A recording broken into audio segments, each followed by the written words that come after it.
witchcraft comes from carnal lust, that in woman knows no bounds. When a woman thinks alone, she thinks evil. She will consort even with devils.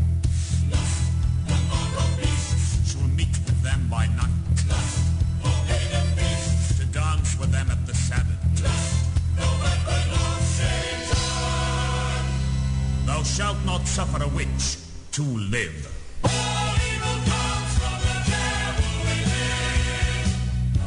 witch must perish by fire.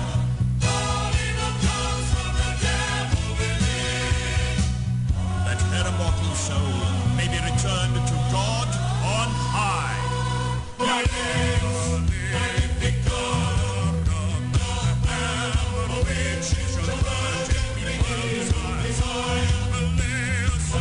Maleficarum, salvation will come in the fire. Dear brothers in Christ, the arts of the witch are dangerous, even to the servants of God. Sorcery. She will practice her spells upon you.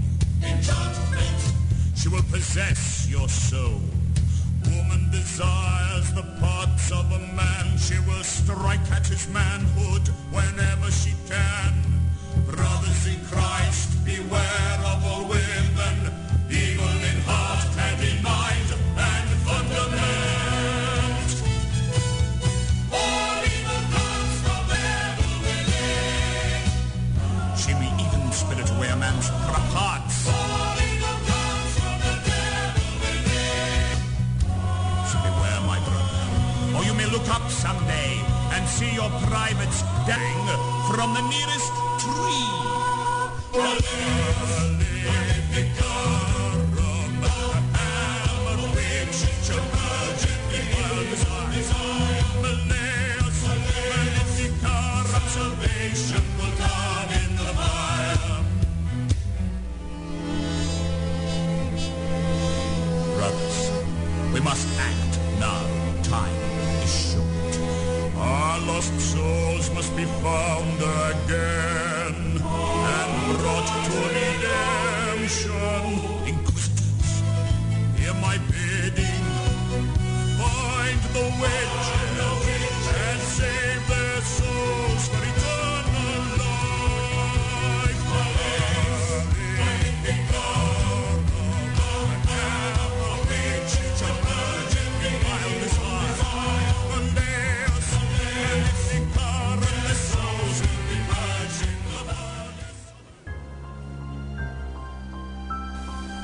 For the next 2 hours, be prepared to open your mind to the edgier side of the metaphysical world. The topics discussed may prove disturbing to some, but are all a part of the world in which we live. Welcome to the Rev and Witch Show. Listener discretion is advised.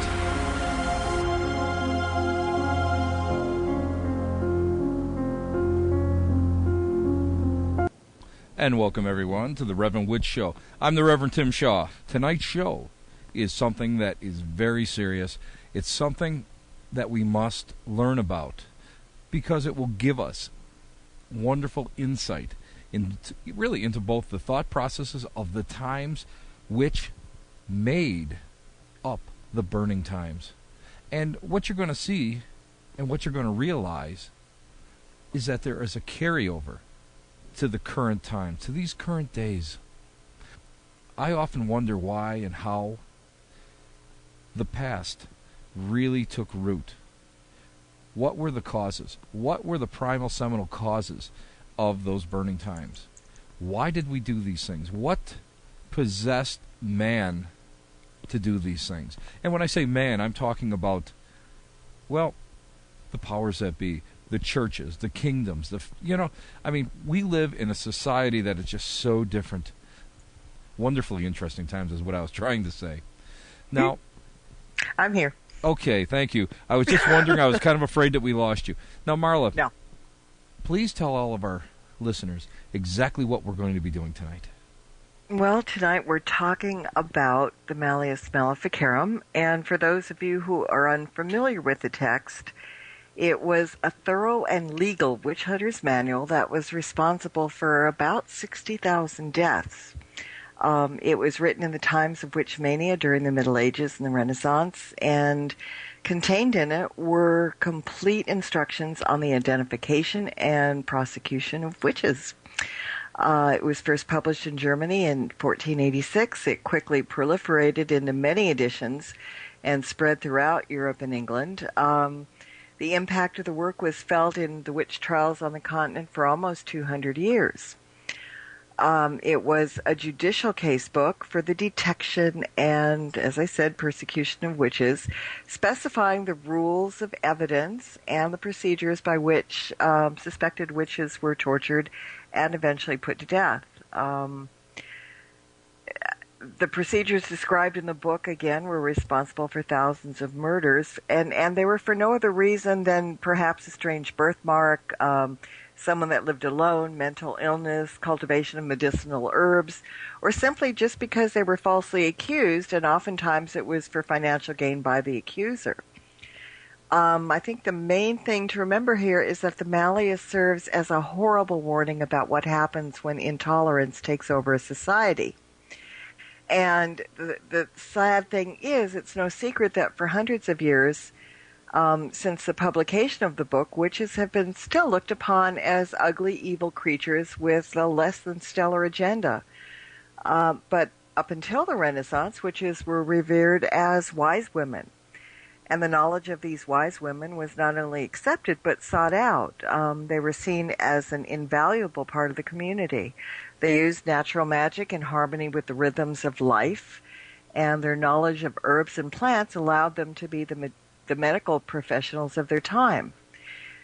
But then as time and culture progressed, towns and cities became larger, and this gave the church more influence. And with the increase in population of the towns, the church converted more and more people from pagan beliefs of those that lived in the countryside to the strict Christian beliefs in the towns and cities. And there were also some other factors which led to the fall of the wise woman, from the position of respect to being an old hag who consorted with the devil. Gutenberg introduced his printing press around 1436, and the first book to be published was the Bible, and a lot of other religious texts followed. And not to be glim, but as far as pagans were concerned, it was pretty much downhill from there. No longer was the witch to be thought of as a benevolent healer, teacher, wise woman, or one who accessed divine power. She was now an evil satanic agent. And as people adopted the new belief that the world was a very terrifying realm of the devil, they blamed witches for every misfortune.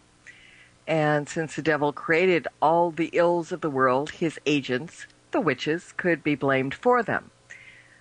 Witches were thought by some to have as much, if not more, power than Christ. They could raise the dead, they could turn water into wine or milk, they could control the weather and know the past and future.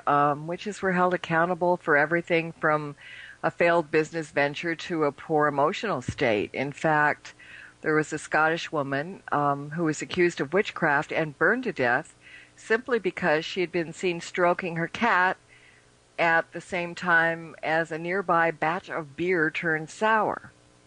So witches took on the role as scapegoats, and any professional misfortune, bad harvest, famine, or plague was seen as their fault. Witches became the scapegoats of public fears, and hundreds of years later, even in our so-called enlightened society, witches are still looked upon as dark and evil.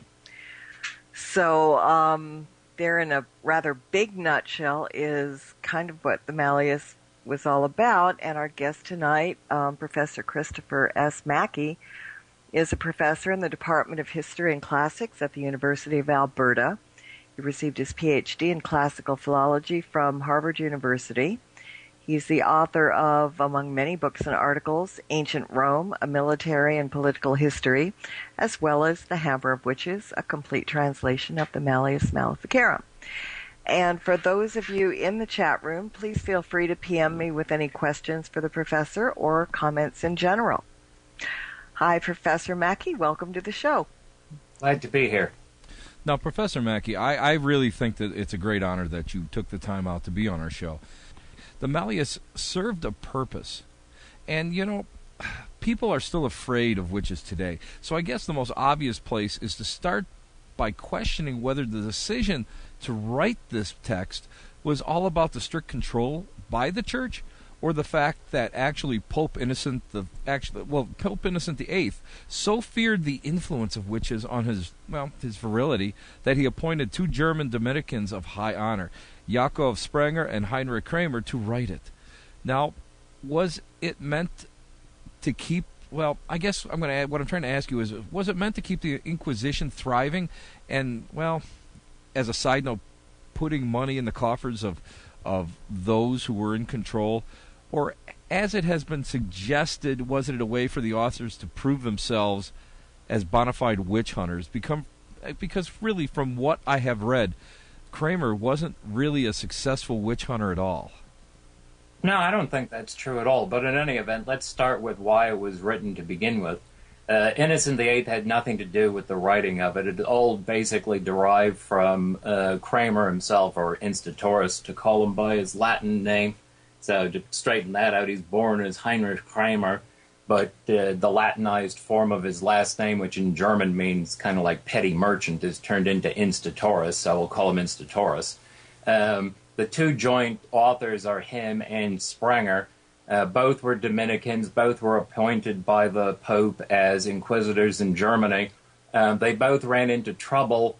As far as one can tell, Sprenger didn't really have much direct involvement with witch hunting. Sprenger was actually an academic at the theological faculty at the University of Cologne. Seems to have known Kramer, but exactly how they got along and what their relationship was isn't known. The driving force behind the writing of the book is clearly Kramer and not Sprenger. None of the parts of the book can be directly ascribed to Sprenger, so it's mainly Kramer that we're dealing with. And whereas Sprenger was what one might call a kind of company man, and he was a prominent figure in the hierarchy of the Dominican order, and as I said, was a prominent figure at the University of Cologne, Instauratus was more of a loner. He operated in a number of other capacities that people don't pay too much attention about these days. He, for instance, had a large role in trying to deal with the Hussite heresy in Bohemia at the time. And we don't really know why he got involved in witch hunting, but for whatever reason, he seems to have engaged in a certain amount of activity. In the Malleus, he claims to have had 48 people burned. There's only evidence that survives today for 2 of them, who are mentioned in the Malleus itself, and there happens to be a contemporary letter that survives to attest to what he was doing in Ravensburg in 1484, where 2 women called Anna of Mindelheim and Agnes the bathkeeper wound up getting burned. And then 1 year later, in 1485, he shows up in Innsbruck and is engaged in a inquisition there, looking into allegations of witch hunting. He needed the cooperation of the local diocesan, which means the local bishop in his capacity as in a judicial capacity. And Innsbruck is in the diocese, or was, of a town called Brixen, which is now in Italy, but is in the South Tyrol and is a German town. And Kramer got involved in a dispute with 7 cases that he wanted to bring forward involving 8 women. And basically his view of witchcraft was not adhered to by the Archbishop. There was a big blow-up in the case in October of 1485. And the proceedings were brought to a halt, and Instauratus sent a record of what he was looking into to the bishop, expecting that the bishop would continue with the case, whereas the bishop did not, in fact, do so. And these archives survive till today, so we can actually judge the authentic documents from the time in connection with what Instauratus says about the cases in the book itself. So, in the fall, the case grinds to a halt, of 1485, that is, and he's still hanging around in the beginning of 1486, and the bishop thought the whole thing was a nuisance and tried to get him to leave. And in February, he writes a letter to a local priest telling him to politely ask Kramer or Instauratus to get out of town, and if he doesn't, make sure that he does more strenuously. Nobody really knows what happened after that stage, but the book itself was then published or apparently available in printed form by December of 1486. Whether he was writing it purely in the aftermath of the case, whether he had already started it prior to the beginning of the case, one doesn't know. But the case itself seems to have had a fair amount of influence in why Instatoris decided to write the work itself. So it's intended to be a tract that will demonstrate to people who aren't convinced of his views of witchcraft the validity of what he's saying. So it's very much a work that's self-started, so to speak, by Instatoris, comes from his own experiences. And since the Pope was mentioned previously, the document that's thought to implicate Innocent VIII in this actually predates the composition of the work. And what had gone on is that in his capacity as Inquisitor in Germany, Instatoris, and seemingly Sprenger too, though we have no direct information about his involvement. But anyhow, according to the document, the both of them got into trouble in Germany because they had already been appointed as inquisitors, and their appointment said they could look into anything that they took to be heresy. But in certain cases, people who were on the other side, so to speak, said, but wait a minute, it doesn't say here that you can actually do this specifically. And so Instatoris then took it upon himself to write to the Pope, and he says, here's what's going on in Germany. There are people doing all these horrible things, and they're blocking us for reasons that have to do with legal technicalities. Can you help me out? And the Pope writes back and says, yeah, absolutely. Let me make it clear that you can do whatever you want, and anybody who's getting in your way should just shut up and do what they're supposed to do because you have this appointment.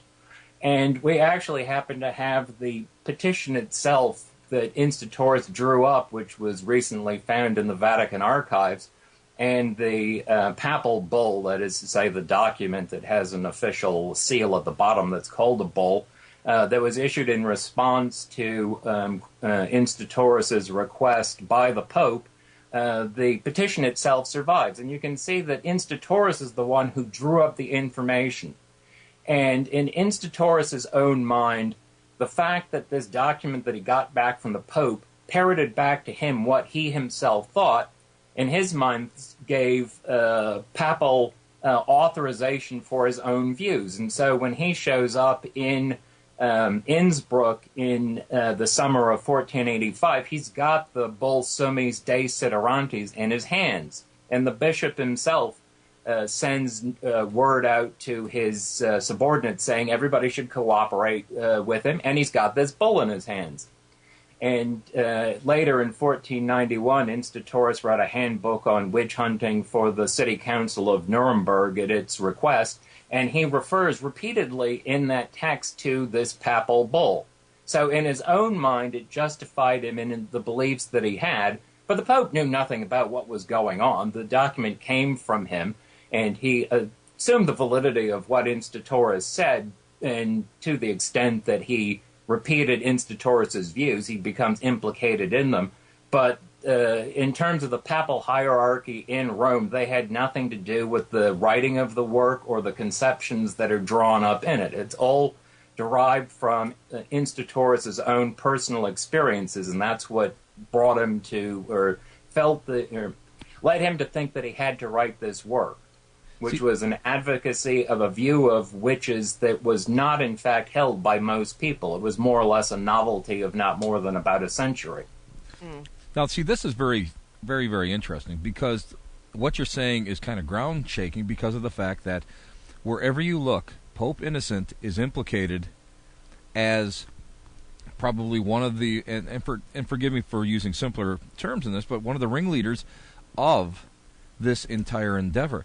And this is very, very interesting to me because of the fact that he no longer is one of the most feared or notorious people of this age. He actually becomes a scapegoat for it. Just like the witches. Yes. Well, it's a modern way of looking at things if you want to ascribe blame for it. I mean, the views, everybody assumed that witches existed and that they did evil things. The question is what exactly you made of it.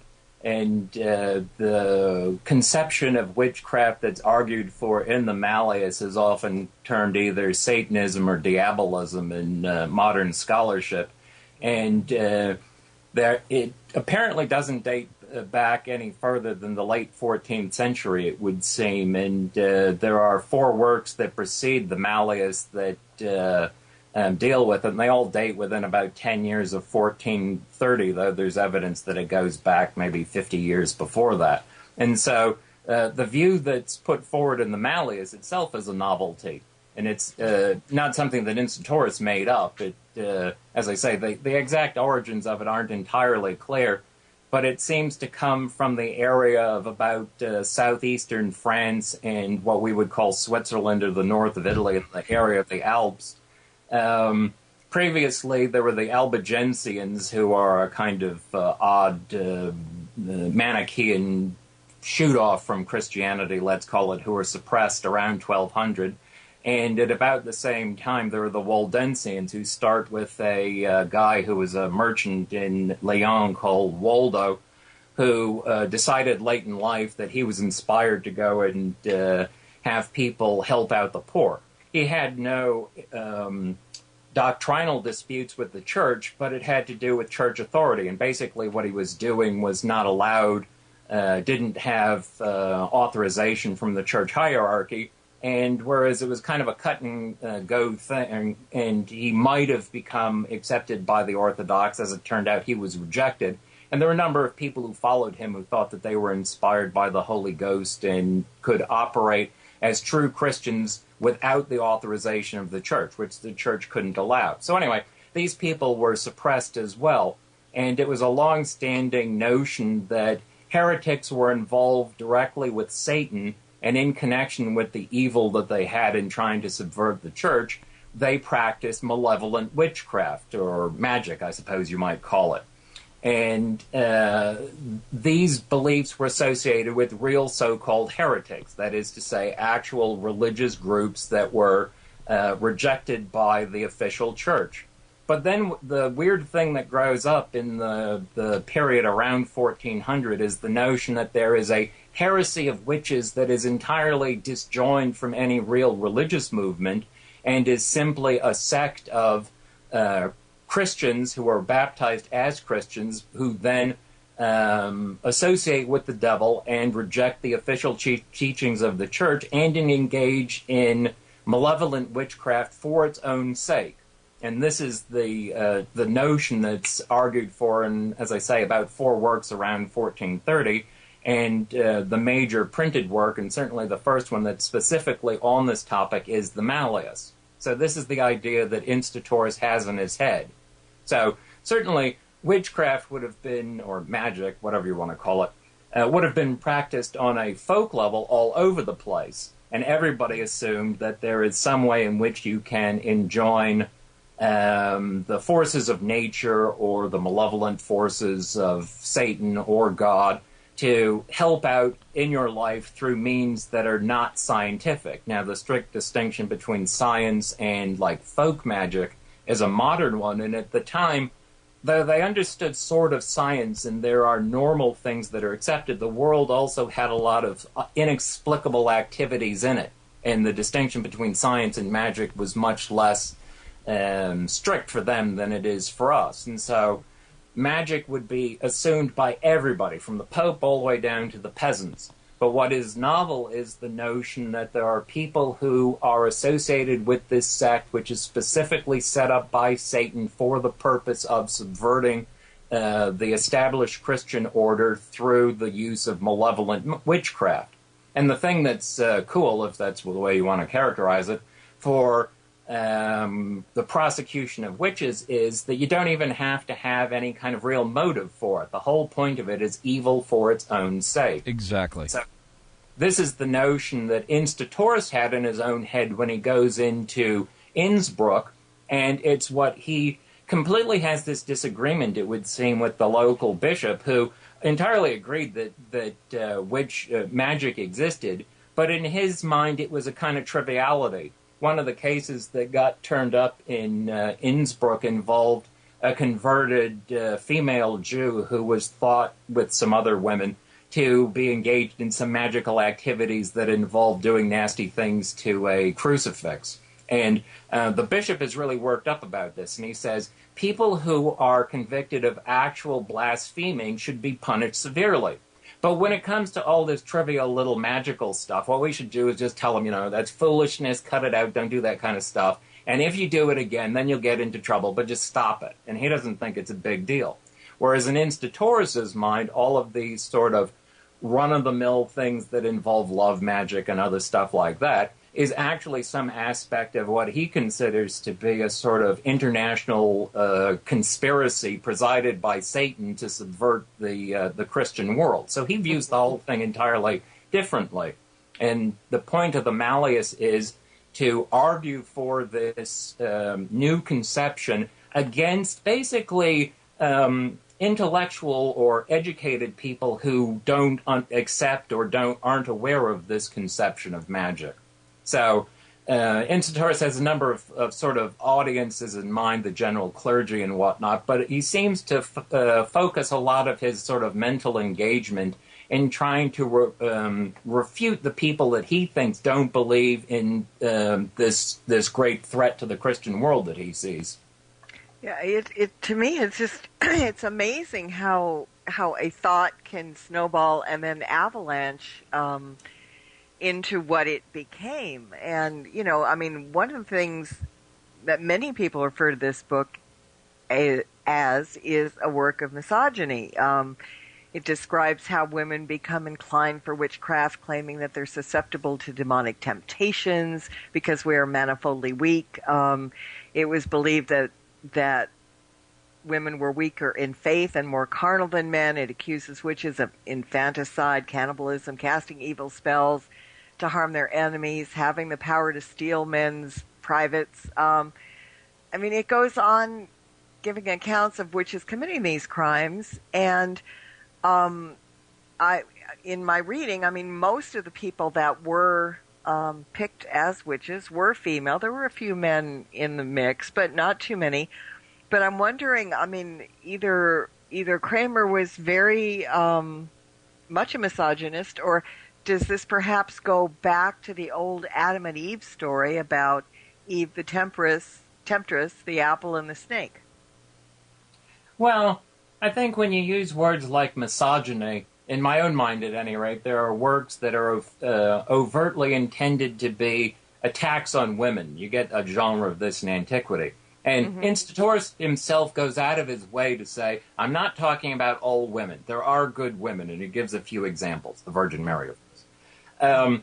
But before I get into the aspect of what he thinks about women, it's also should be strictly borne in mind that there's two basic conceptions of magical activity. First premise, there's magic in terms of what we would call magic. Some of what the church does, or in fact a large part of what the church does, involves magic. And that's acceptable. One of the things that goes on a lot and that he's vexed about is people stealing the consecrated host. They thought that there was a lot of divine power, you might call it, in it, and it can do all kinds of things. So women try and steal it, and he has a big passage at one point where he says, priests should always make sure that the women take it on the top of their tongue and they don't hide it underneath so they go and do something with it. So there's good magic and there's bad magic, and there's magic all over the place. The world is full of magic, meaning that there are sort of spiritual activities that you can, or powers that you can engage to do things that you want. And some of it's okay. Some of it's not okay. And within this spectrum of magical activities, you've got wizards on the one hand, which is a male activity, is associated with reading, and in the medieval context, that usually means priests. And so this is from the Sorcerer's Apprentice with Mickey Mouse. It's the guy with the pointy hat. He has a book, a grimoire, that's full of spells. And this is a male activity. And at one point in the Malleus, Instauros goes out of his way to say, I'm not talking about that kind of thing. What I'm talking about is what peasants do. And so it's really folk magic in the rural context that he's talking about. And in his mind, it's mainly associated with women. though he certainly refers to stories, and in particular one of his sources is from a Dominican called Nieder, and his is one of those works that I mentioned before that's written around 1430 that mentions the satanic conception of witchcraft.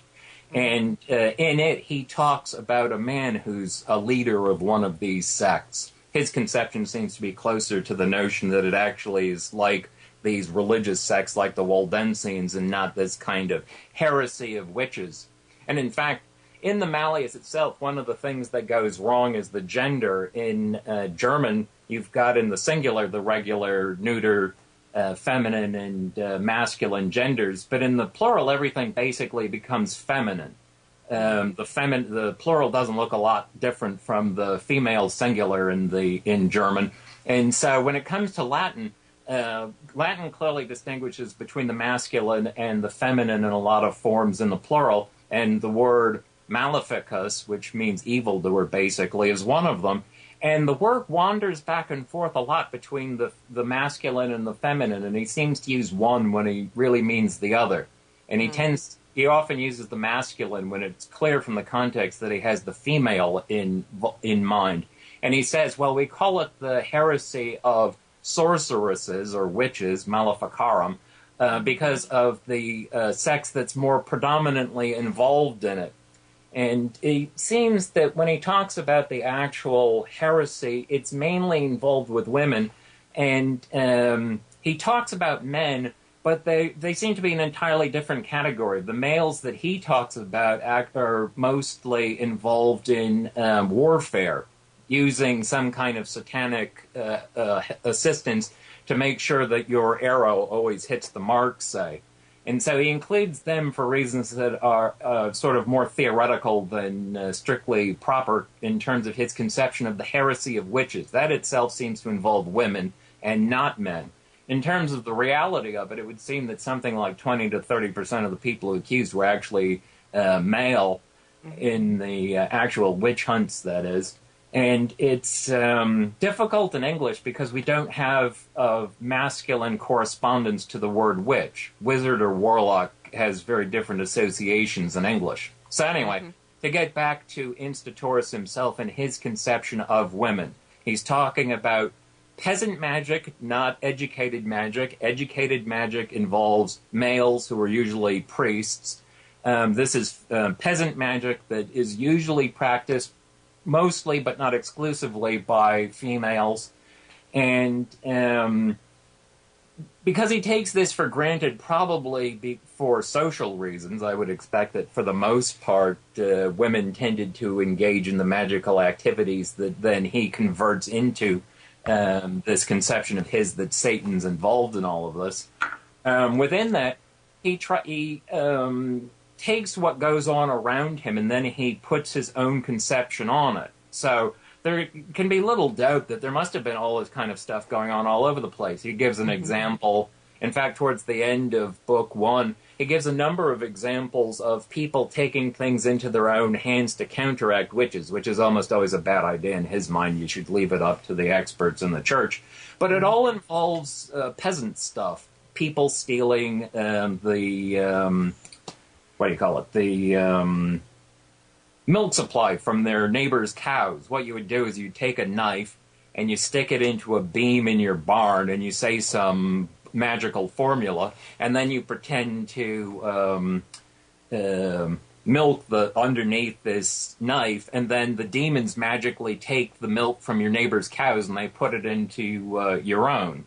This is the kind of reality that's going on. And I'm sure that nobody who was actually practicing this stuff conceived of what they were doing in terms of probably at all Satan at all, much less part of this satanic conspiracy. So he's taking a reality of magical activity that's more or less rejected by the church, but putting a spin on it that most people would not have understood. As I say, the Bishop of Brixen thought this was, you're not supposed to do this, and it's all bad stuff, but you should rap people on their knuckles. You shouldn't burn them alive because of it.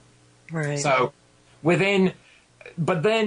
as you say, he has to have a theoretical underpinning for why women are more likely to do this kind of thing, and within the context of the sort of normal social prejudices of the time. Women were thought to be in an inferior position, were not as mentally acute as men, were more prone to doubts, and also it's kind of funny since the conventions seem to be kind of opposite these days, where I would be inclined to think that for the most part people think men are more horny than women, but they seem to think of it the other way around back then. Exactly. And so Instatoris has a passage where he talks about how Satan gets people involved into the cult, the heresy of witches, and he overtly says that sexual enticements work better on younger women, whereas money and prestige and social status and that kind of thing is more of an enticement for older people. So, he all views it in terms of his social conventions and social beliefs. And so within the context of 15th century Europe, women were thought to be inferior to men. So I don't think it's misogynistic in the sense that he went out of his way to think, okay, women are horrible, and so they do this, but rather women do this kind of thing, and let's figure out what's the explanation for it. Well, we know all these kinds of things about women. They're not so bright. They're more inclined to engage in sex. They can't restrain themselves, that kind of stuff. Mm-hmm. So it's more a reflection of just regular societal premises or biases that most people would have held at the time. So, he, as I say, he goes out of his way to say that he's not speaking about all women. That also seems, there's no doubting that he had a generally bad attitude about women in general. But right. What would you expect from a 15th century Dominican friar? But that's exactly it, because what's happening now is people will go and try to, and as you mentioned before, will try to go and understand this work or understand the past by using our own experiences in the 21st century. And that's a big mistake. How would you go about setting your mindset in order to figure out exactly what these people felt back then? Mm-hmm. This is what a lot of people always ask me, because I have worked in early American history, and people just cannot grasp what it was like to live back there, the social, economic, the political life that they had to lead back then, their fears, their successes. What would you suggest to a student who would be just starting out to go and attempt to understand what life was like in the 15th century? Well, I don't know that we would find it very easy at all to understand what life was like. It's funny you should say trying to figure out what's going on in their mind. My own background is basically Roman history, and doing this text was entirely fortuitous. And the reason that I got so involved in trying to understand the thought behind it was simply to understand it in its own terms in order to translate it sympathetically into English. Sympathetically, not meaning that I agree with what it says, but that I understand what it says. There's a academic book about texts on witchcraft that's called Thinking with Demons. And I always joke that I don't think with demons, I think with inquisitors, because that's who wrote the thing. So it doesn't really matter whether I like or not like what he's talking about. I just have to take it at face value and try to understand what it is that he was trying to convey. And sympathy is a concept that one has to use not in the sense of agreeing or liking what he's saying, but just trying to put yourself in his shoes and think, okay, what is he actually going on about? What are his presuppositions? Why is he saying this?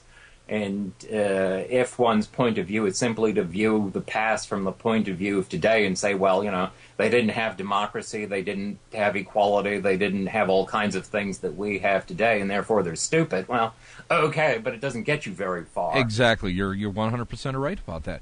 Because people just we're only taught sometimes, and it's a shame that we're only taught one-dimensional thinking when it comes to history. Nobody takes the time to teach you anything but numbers and names. And what you're proposing... I don't know. You should take one of my courses. Listen, you know what? Seriously, Professor, I would love to go and sit in on your class without a doubt, because you, after going and listening to you today and reading some of your footnotes, I got to tell you, you've got a great handle on this.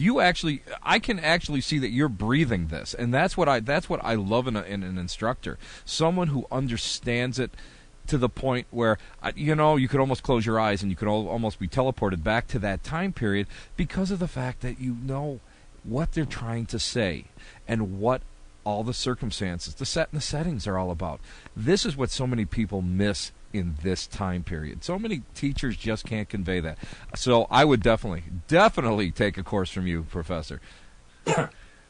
Marla, okay, Marla, you got a question. I'm sorry. No, I'm. When you said that, I was just thinking back to school, and history was not initially a favorite subject of mine until I got into a history class. Just exactly as you said, the teacher loved what he was teaching, and he painted such great pictures that it completely changed me around, and it became one of my favorite subjects. And that's what it's all about, because so many people, I think, go out and teach a curriculum without either caring much about it or understanding it or even having that drive to interest their students. And so it just kind of shut me up for a minute because I remember that. Well, and may I say, the shut up Marla sometimes is pretty tough. Well, anyway, on that note, we're going to take a quick break, and you're listening to the Reverend Witch Show here on the Para X Radio Network.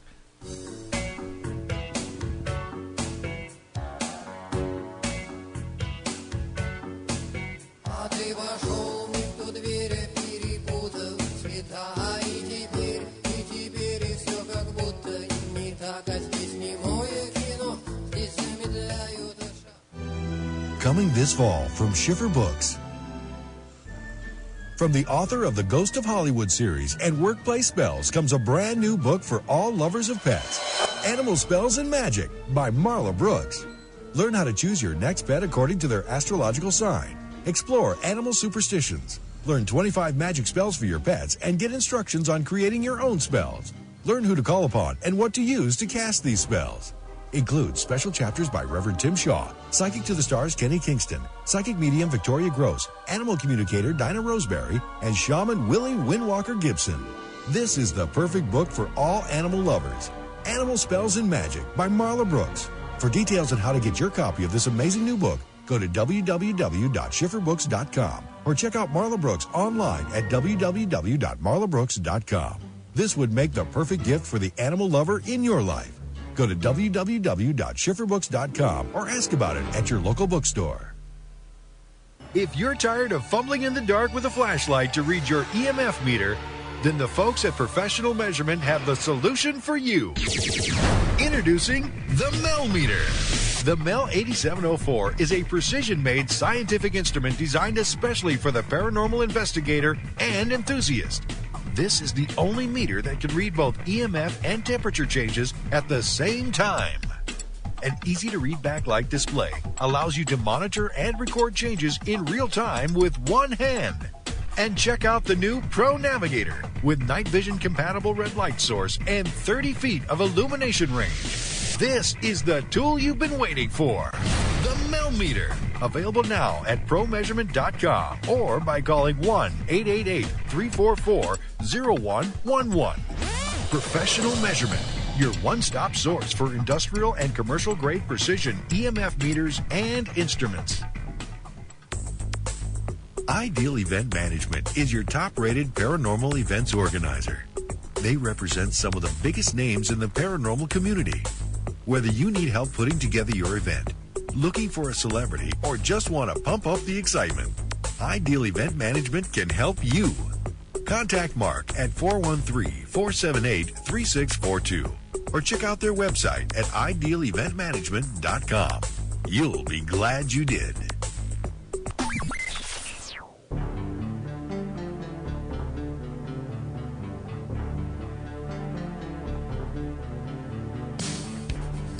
This is the Reverend Tim Shaw, host of the Para X radio show, The Black Cat Lounge. Now, if you are ever traveling through the Western New York region and looking for hot paranormal sites to explore, then I have the right person for you to meet. Mason Winfield is a noted author and folklorist who prides himself on knowing where all of the bodies are buried. So if you want to attend a ghost toast, participate in a haunted history tour, or just sit back and enjoy a lecture, then I highly suggest that you contact Mason at area code 716-655-6663 or check out his website at www.masonwinfield.com. And oh yes, as always, tell him that you heard it on the Black Cat Lounge.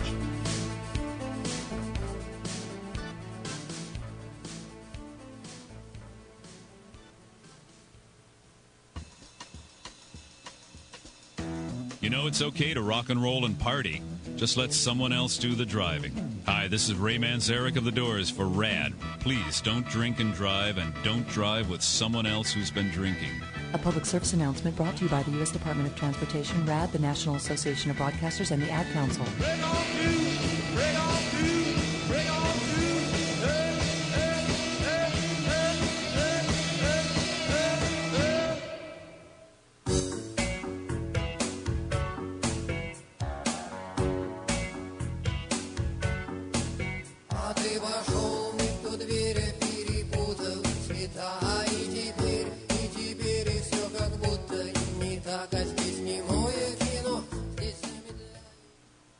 And we are back. Our guest tonight is Professor Christopher Mackay. And I have a question for you. As I was going through the book, The Malleus, it's divided up into 3 sections. Now, why? Can you explain to me why it was done that way? It's funny you should ask that, because I was just thinking that I should actually go into what the book is specifically about. Yeah. So there's 3 sections of it. The first one is basically a theoretical discussion to prove that witches do in fact exist. The second part subdivides into 2 parts. The first part is about how witches operate, and the second part of the second part is how you can operate, how the church can undo what they do. And then the third part is how to solve the problem, which is to kill them judicially. And in fact, one of the things that's interesting that I found when I was going through the text is that it cites very large numbers of other works, but if you track down where the citations come from, there's no more than about 4 to 5 actual sources to the work, and the references to other authors come out of the works that were used in the composition of it. And one of them in particular was a work by a guy called Nicholas Aymeric, who was a Spanish Dominican, an inquisitor, who lived in the middle of the 14th century and produced a handbook for the use of inquisitors in dealing with actual heretics, that is to say, real people who held deviant Christian beliefs. And the third part of the Malleus is, to a large extent, a adaptation of Eymeric's treatment of how you're supposed to investigate real heretics rather than witches. The problem being that the real heretics existed, whereas witches in the conception that Institutorius had in mind didn't. But in any event, he treats how you're supposed to investigate them. And it's hard to know what exact use this would have been. One of the themes throughout the work is that he wants to convince the secular authorities that of the existence of the sorts of witchcraft that he's talking about, so that they'll deal with it themselves rather than Institutorius himself having to conduct these investigations. And he says that these procedures are for the use of the secular authorities, but since they actually are to a large extent modified ecclesiastical procedures, to some extent it's hard to see how they would have really used it. But regardless of the practicalities of it, that's what he had in mind in writing it. So part 1 is to prove they exist, part 2 shows what they do and how you can undo it, and part 3 is the solution to the total problem, which is to kill them, basically. And they didn't give them, I mean, once somebody was accused, they were flagged for death no matter what they did. I mean, I was reading about Walter Nigg's description of the process of identifying a witch, where she was stripped naked and the executioner shaved off all her body hair in order to seek, the hidden places, looking for warts and freckles and birthmarks that were considered certain tokens of amorous relations with Satan. And, if the woman showed no sign of a witch's mark, then they went ahead and guilt could still be established by methods such as sticking needles into the accused's eyes. And in such a case, guilt was confirmed if the inquisitor could find an insensitive spot during the process. I mean, unless they killed them or if they didn't kill them during that process, then they just went ahead and burnt them at the stake. And I mean, there was just no question. Nobody could get out of it that I've read. Nobody managed to fly under the radar once they were accused. Well, one has to distinguish between what the Malleus actually says and what was done in actual investigations in the broad period of real witch hunting, which sort of picks up at around the period of 1500. Then it dies down around 1520 when people are too worried about killing Protestants or Catholics, depending on who they were. And then it picks up again at the end of the 16th century. And the major trials die down in Germany, at any rate, in the 1530s. And one of the things that one has to bear in mind is that when the secular authorities went around engaging in these investigations, they all made it up, well, not made it up, but they all used their own variants. There was no, unity to it, and it's not like anybody cited the Malleus. And the Malleus actually got out of date fairly quickly, and there were handbooks by other people that sort of took its place. For what it's worth, Instatoris shows very little interest, though he's aware of the Black Sabbath, but he doesn't talk at all about the witch's mark, which is supposedly a wart or some such thing, and that's the part that's supposed to be insensitive, so that if you poke at it and the person doesn't feel it, that's a proof of guilt. He doesn't know anything about that. And he's not particularly interested in those aspects of the phenomenon. But it would be useful, since the matter has come up, to talk about what in his mind the judicial procedure would be, because it's actually very interesting. If you read The Name of the Rose, or read the movie, or see the movie that's made from the book, the Franciscan person in the book, William of Baskerville, and the name Baskerville is supposed to remind us of Sherlock Holmes, is a model for us. He's the modern character, as it were, and he's the one who uses reason to try and track down the truth. And he's opposed to a Dominican, oddly enough, who just believes in the church's doctrine, and in terms of the plot of The Name of the Rose, he's the one who wants to destroy the Aristotelian work. But what's interesting is that in Instatoris' own mind, he's the one who's advocating the use of reason in determining the truth of the matter. Now, from our point of view, you might think that his reason is a little distorted, but nonetheless, he actually advocates against the use of torture in examinations and in the use of logical reasoning to determine who's actually guilty. One of the things that's kind of made up as a aspect for the whole system to sort of work is the notion that witches have to betray themselves as part of what Satan has them do. And one of the things that's interesting is that whereas in the high level of magic that's carried out by these renegade priests, they can compel Satan to act as they want. And if you use the right formula, Satan has to do what you tell him to. Whereas in the conception of these female members of the heresy of witches, once they get into it, once they kind of sign on board, then they're stuck. And according to him, the women often insist that they don't act willingly. Now, presumably, that means if there's any sort of truth behind his telling of these statements, where I would think, at any rate, that they were not, in fact, members of this sect. Presumably, they had been coerced into admitting it, and they knew that that they couldn't get out of it, but they tried to mitigate their own culpability as far as they could by saying, we tried not to do it, but we were forced to by the demons. And Instatoris has this as a kind of leitmotif throughout the thing, that they're forced into what they do by the demons. So there's kind of a lesser culpability on in that regard, although in his own mind it doesn't make any difference. Once you've signed on, anything you do after that is your own fault. Anyway, as part of this cult, Satan or the demons, and it's often not clear what exactly he means, because he talks about the demon as if there's one of them, but there's a whole slew of kind of subordinate demons that work at the behest of the one main demon. Anyhow, however this works, they force the women to make themselves known by getting into quarrels with people, and they'll say things like, "Oh, sorry, my cat's screaming at the door, so..." Professor, you have a familiar. I'm so proud of you. He's a black cat, too. Excellent. He doesn't like it when I'm behind a closed door, so he was screaming at the door. Oh, let him in.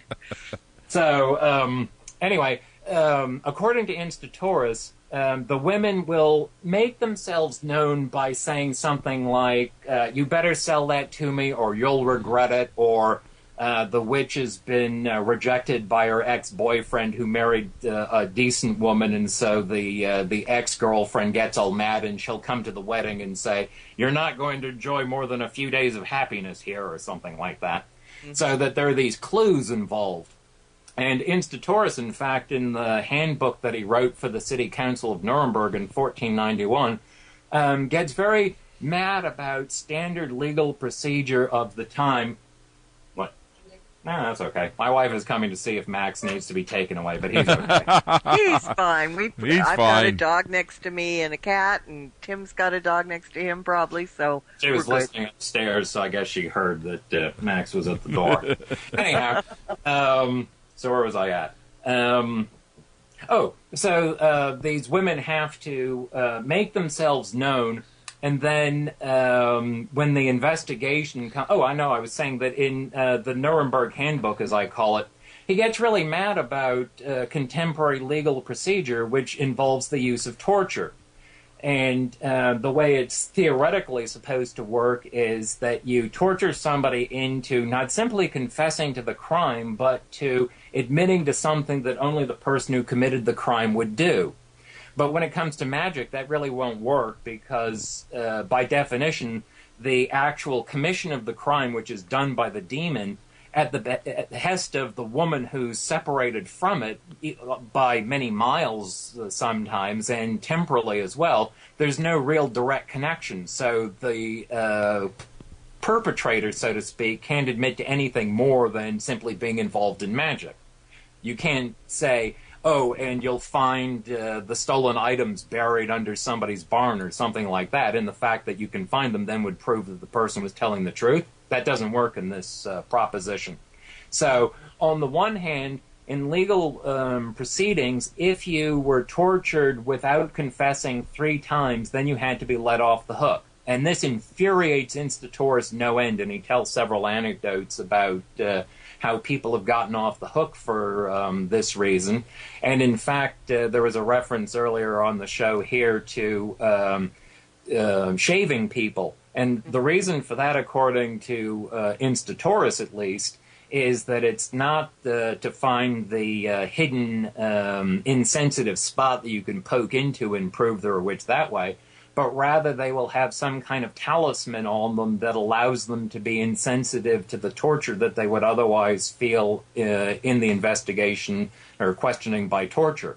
And so because they're able to use satanic means to subvert the normal judicial process, that means that, on the one hand, that the guilty can be let off the hook, and he also says you can torture people who are not guilty into confessing anyway, and he tells a story about some guy who was convicted of having murdered somebody else who disappeared, and he's executed by being broken on the wheel, which actually means that they smash your limbs when you're tied to the ground with a big wagon wheel. And he says this guy was killed that way, and then the person he admitted to killing turned up that afternoon, and he'd just been someplace else.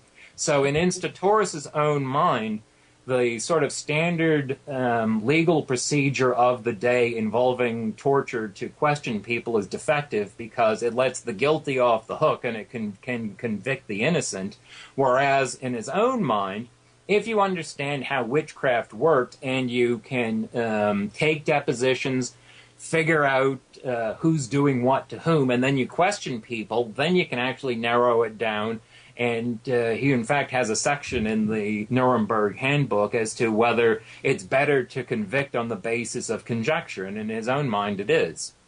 Now, as I say, inasmuch as the crime that he's trying to track down almost certainly didn't exist as such, the reasoning is defective, but it's just kind of ironic to me, I think, that whereas in Eco's novel, the Dominican is the person who stands for their adherence to dogma and ignoring logical processes to track down the truth, and it's the Franciscans who think the otherwise. Instatoris himself thinks of himself as being a man of logic who uses his mental processes to track down the truth.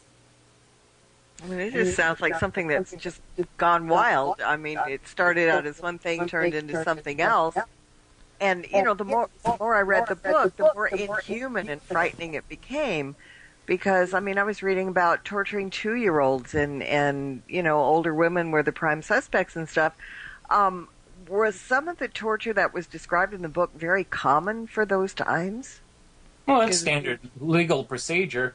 Up until the Fourth Vatican Council of, I think it's 1212, the Church was involved in various forms of ordeals as a way of divining the truth. That is to say, somebody would accuse somebody else of a crime, and you could either have a combat between the two people involved, or the person who was accused would have to do something that would normally not be possible, like pick up a piece of red-hot iron and walk 5 paces with it and then drop it. In fact, in the First Crusade, when they're going across Asia Minor, there's a monk who's accompanying the army, and he thinks, I've forgotten what it is, it's some piece of biblical accoutrement that they think is legitimate that's been found, and other people deny it. And he goes through one of these things. I think he picks up a piece of hot metal out of a pot of boiling water or something like that. He dies of his wound, so it turns out it wasn't correct.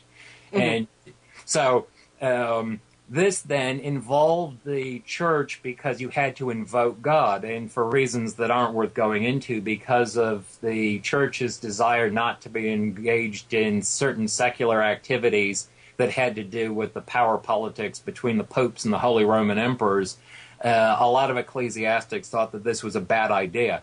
And so on the grounds that this was a temptation of God by telling him, in effect, you know, we invoke you to tell us the truth, the Church was no longer allowed to engage in this kind of thing. Well, how then do you find the truth?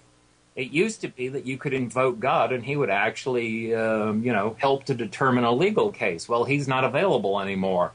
And it was at the same time that Roman law was being reintroduced in Europe. The Roman law codes, texts of them were rediscovered towards the end of the 11th century. And the use of judicial torture does take a fairly prominent place in investigations that involve low-class people, basically, in the very sort of autocratic legal system of the late Roman Empire. And whereas in England, they set up a legal system on the basis of native law in, say, the 12th and 13th centuries, so that by the time people came back from the Italian legal universities and said, hey, look, I got this great degree in Roman law and I should tell you how to run your courts, everybody in England said, okay, that's all good and well, but we don't care. You have to know English law. In Germany, on the other hand, they never had any kind of legal or theoretical underpinning for traditional customs.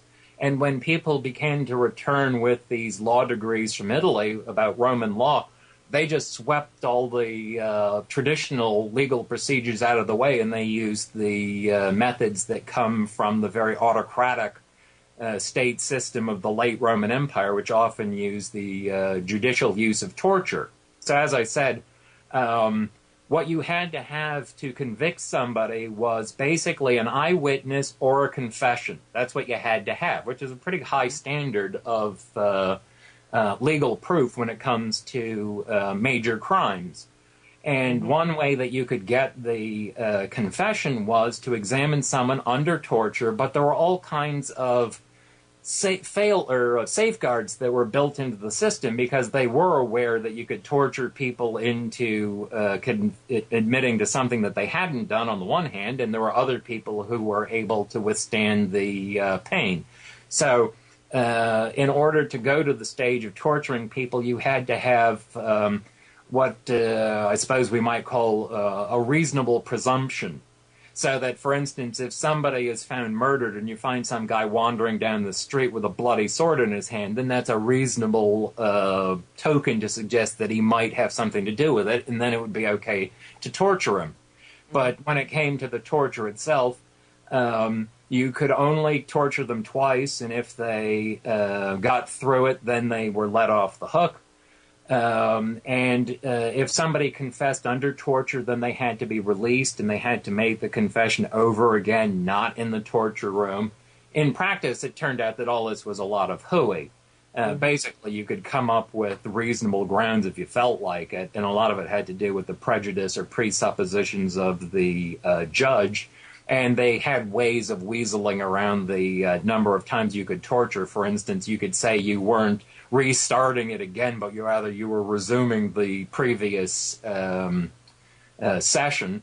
And also, when it came to making people confess outside of the torture chamber, it was often clear that if they confessed, they'd just be tortured over again, so it wouldn't get them out of it, so people just confessed to be done with it. So the whole system was kind of crazy when you get down to it, but it took them a long time in Europe to figure out that the use of torture was basically a fallible way of proving the truth. And it's kind of funny. It used to be that if you watched Dragnet, say in the 1950s, the presupposition for the show tends to be that the police will act in a reasonable way and will use their own sort of investigative powers to divine the truth, and we should trust them.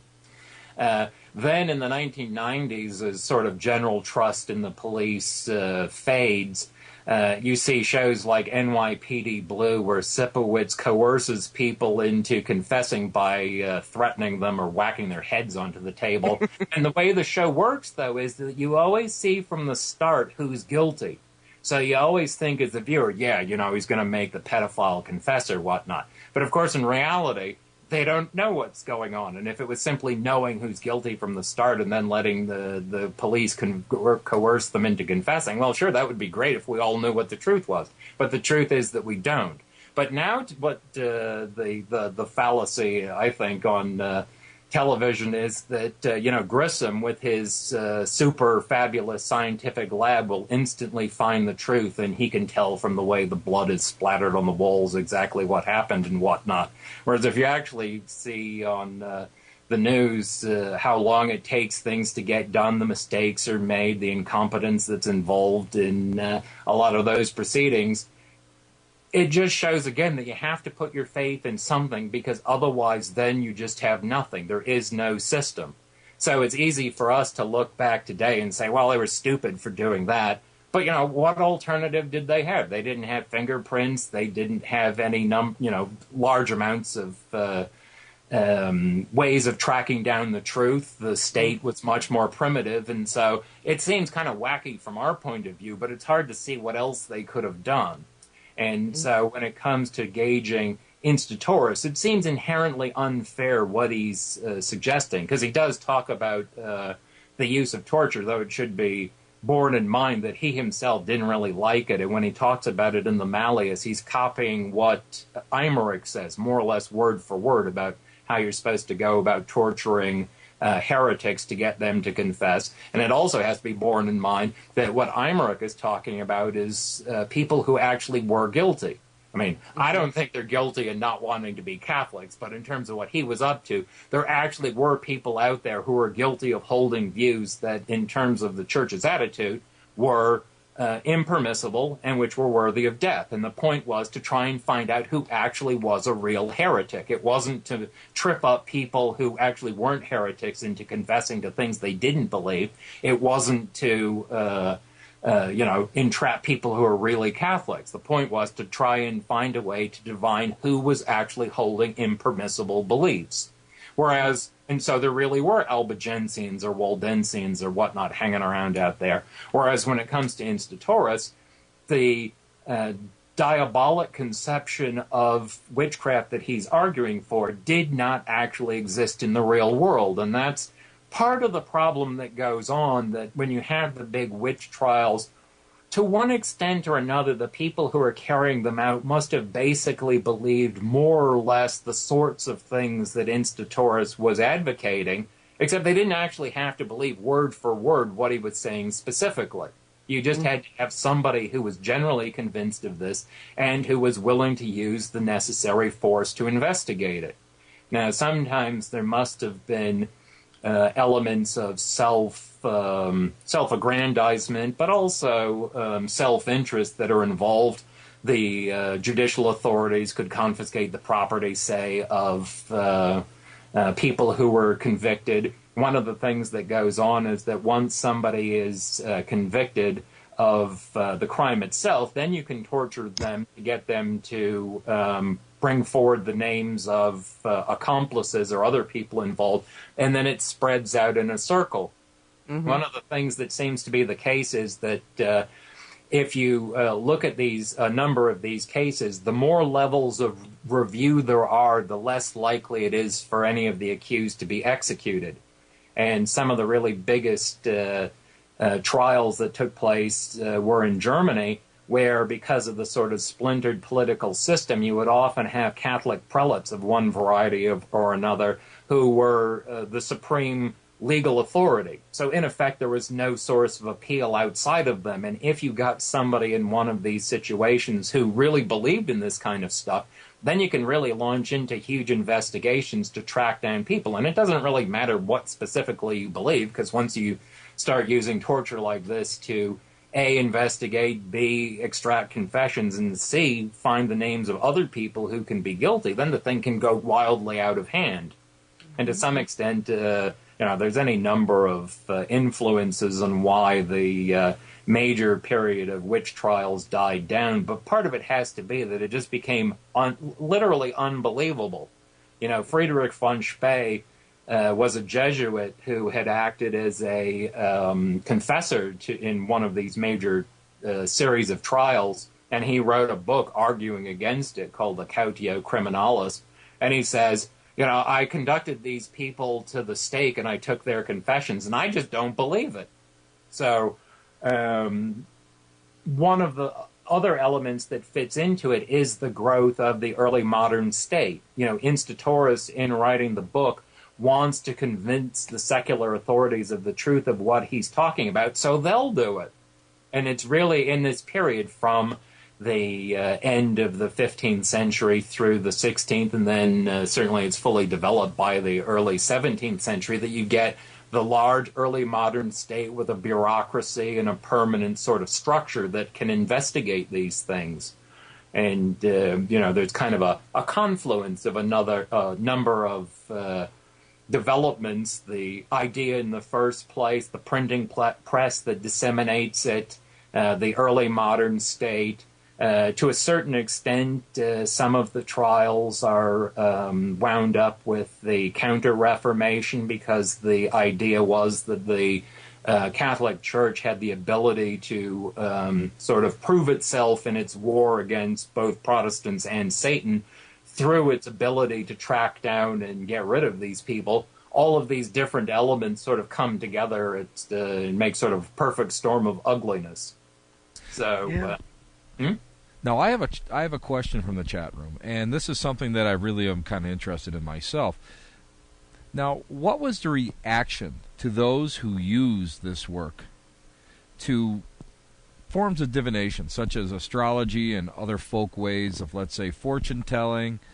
And I believe I read that it was felt that the stars could actually influence the devil. So really, what was the reaction to astrologers? Because, and please correct me if I'm wrong, but didn't the church employ astrologers at this time? Well, a lot of people believed it. I mean, we make a clear distinction between astrology and astronomy. They didn't. there were people who studied the stars, and there's kind of hardcore and wishy-washy astrology. Hardcore astrology saying that, there's a fixed influence in what we do is determined by the stars, is incompatible with Christian doctrine. But Instatoris himself talks about a kind of watered-down version of it. There's several sections towards the end of the part 1 of the Malleus that talk about astrology, and it was standard sort of an intellectual notion in the late 15th and into the 16th century. For astrological reasons, people thought the world was going to come to an end in 1535, and Luther thought the world was going to end. Well, it didn't, did it? But it was this strict subdivision we have between scientific astronomy on the one hand, which deals with just sort of the facts of what's going on out there, and astrology on the other hand, of there being some kind of influence from the stars on us, is not something that they would have understood as such. And I don't know about the devil being subordinate to the stars, but certainly there are influences from the stars on all sorts of human life, or animal life on Earth, let's call it. And one can, for instance, one of the books that I published previously was the first translation into English of the main work written in the middle of the 1500s about the Anabaptist kingdom in Munster. No need to go into it in great detail, but it's some Protestants who had some kind of wacky ideas took over the Prince Bishopric of Munster in the north of Germany in 1534 to 35. And the reason I mention this is that the guy who wrote the book that I translated was a good Catholic. He'd grown up in the town, was clearly hostile to the Anabaptists, and in the beginning he has a general introduction, and one of them is, what's wrong with the people of Munster? And one of his explanations is that because of the location of the city, it's under a particularly baneful influence of the stars, and that the character of the people in the city was to some extent determined by its geographical position and what that had to do with the stars that revolved around in the sky above them. Well, this guy was, in his own mind at any rate, as Catholic as could be. And so he felt perfectly comfortable in having a kind of scientific, weak version of astrology as being part of his historical explanation of what had gone wrong in the city. So one always has to bear in mind that these days, where things tend to be written down in a very elaborate format and where the Vatican can say exactly what it is that they think every single Catholic can believe, the world was much different back then, and lines of authority were not so clearly drawn out. There were all kinds of levels of belief, and I'm sure there are things that people on the ground believed in Germany in parishes and small villages and whatnot that everybody assumed were perfectly sound Catholic dogma, and if you put it before some high ecclesiastical authority in Rome, they would have said, good Lord, no, you can't believe that. But that wouldn't prevent everybody in the area from thinking that it was perfectly legitimate. And so astrology is a thing that was, in its hardest version would have been rejected by the ecclesiastical authorities high up, but which in its but in its less rigorous application was assumed by a large number of people. Now, I have one more question that kind of goes along with this.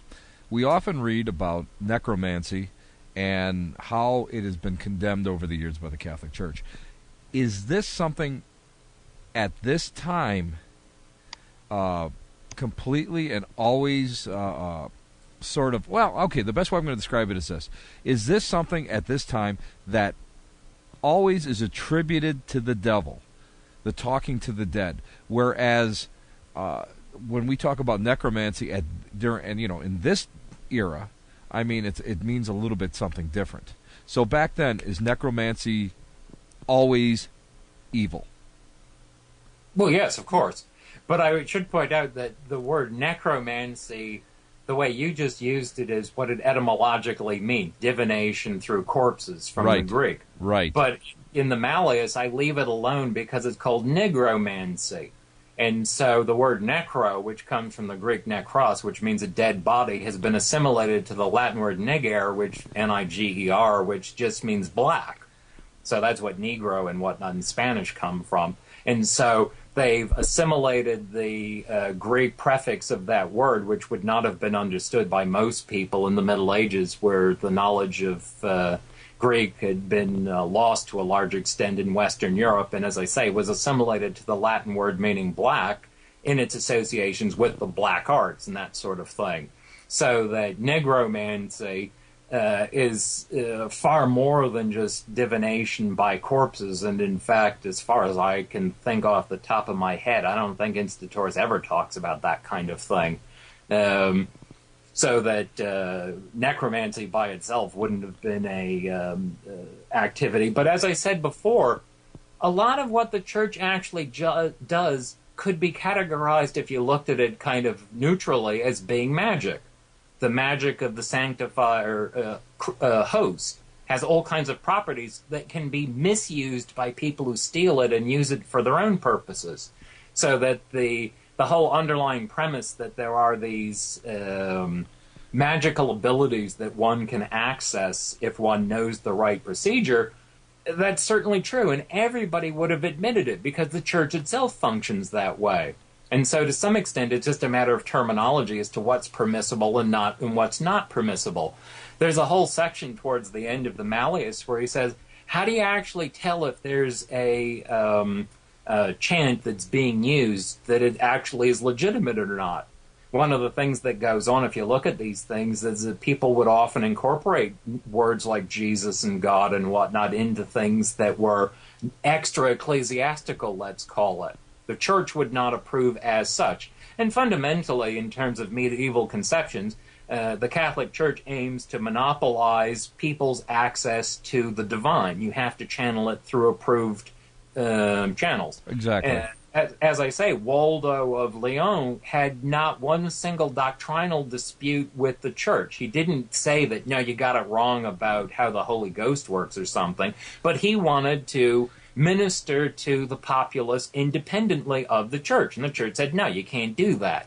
So that within that context, there are all sorts of magical things out there. There's all kinds of things where we don't understand how the world works. You know, if you put some kind of plant on a wound and it heals, but you invoke the Virgin Mary at the same time, what is it that actually makes it cured? Is it the plant or is it the Virgin Mary? Would it work without the cure? Often one didn't really know what the answer to any of this kind of stuff was. And so there's a whole lot of gray areas where people would indulge in things. And a lot of it boils down to prejudice then. Is what's being done socially acceptable or not? Instatoris goes out of his way to defend the notion of ringing the bells either to drive off storms and bad weather or locusts and things like that. And it's clear from the way he talks about it that he thinks some people would say that's superstitious and it's not valid. And so he has to justify ecclesiastical procedures that some people would reject. And to show how wacky the whole thing can be, Instatoris himself got involved in a case in, I think it's Augsburg, I've forgotten where it was exactly, where some women had gotten together, and there's kind of a fetish that goes on with the Mass in the late Middle Ages, and people were really fixated on taking part in it. And so they wanted to take Mass as often as they could. And according to Instatoris, this was heretical because they turned it into a fetish. So they were doing something that was entirely acceptable to the church, but they were just doing it too far. So when it comes to a lot of magical-ish activities, there's this kind of gray area as to what's acceptable or not. Now, anything that would be categorizable as necromancy or negromancy, depending on what you want to call it, is ipso facto unacceptable. That falls on the other side of the spectrum and is not allowed. So, and that makes perfect sense because we have to look at the setting and we have to look at the time period, and people are not really doing that.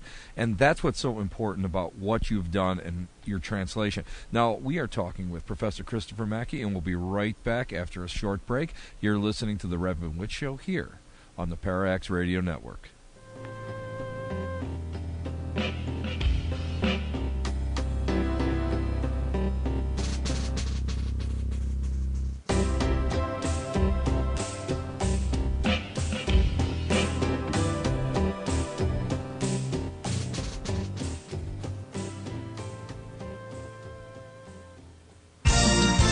Coming just in time for Christmas.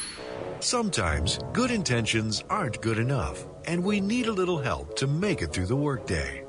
Some people pray. Others put their noses to the grindstone.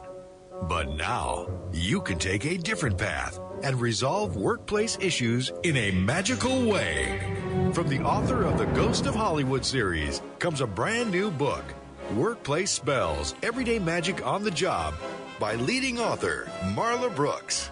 This easy-to-follow magical spell book will help you get past those pesky job-related hurdles. Whether you're new to the craft or a seasoned practitioner, you can make magic happen.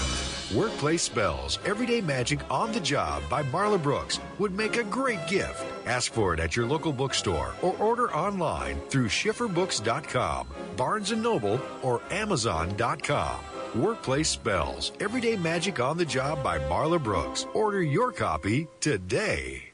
Whether you need help putting together your event, looking for a celebrity, or just want to pump up the excitement, look no further than Ideal Event Management. Ideal Event Management is a top-rated paranormal events organizer. They also represent some of the biggest names and personalities in the paranormal community.